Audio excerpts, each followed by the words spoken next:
let's say that we decide that we want to get a tan. This is a little analogy used for the principle of progression. So I want to get to tan, so I start out, standing in a bed of light bulbs for 6 minutes, right, every other day. If I did that, I live in the Northwest. I don't really get very much sun. It would definitely be a stimulus happening, right? I would definitely start to see results. Stimuli. So I would start to get tan, right? But let's say after about 2 weeks, all of a sudden, I quit getting darker, quit getting more tan. And this would happen, right? Because my body would adapt to the stimuli. What I would then need to do is I would need to either go in more frequently to the tanning booth, or I would need to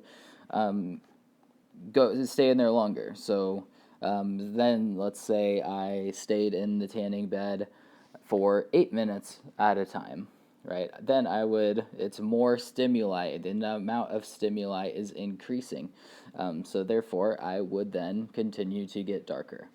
But it's not like if you just do 6 minutes every other day, you're going to continue to get darker and darker and darker and darker. Our body adapts to this. If this wasn't true, then, we would all be very dark because we're receiving a little bit of sunlight, even in the Pacific Northwest, where you don't even really see the sun some days, you're still getting sunlight and stimulus from the sun.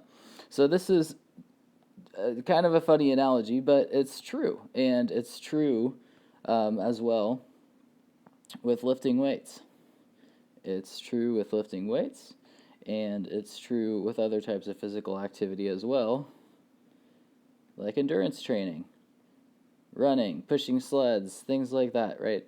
We have stimuli. So let's say, I start a weight training program and I'm doing 5 sets of 5 at 135.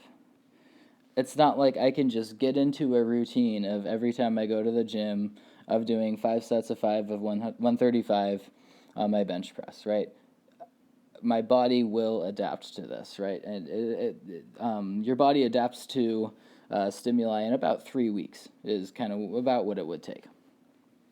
So what you need to do, the principle of progression tells us, after our body adapts, or even before our body gets a chance to adapt, we need to increase something. So we can increase the number of sets, we can increase the number of reps, or we can increase our load.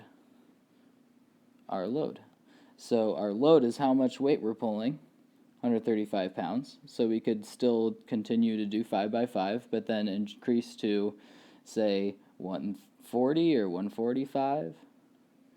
Or what we could do is we could do more sets. So we could do 6 sets of 5. Or we could do 5 sets of 6. Either way, we need to increase something in order to change it. What drives me totally crazy is the term muscle confusion. I feel this term's very misunderstood.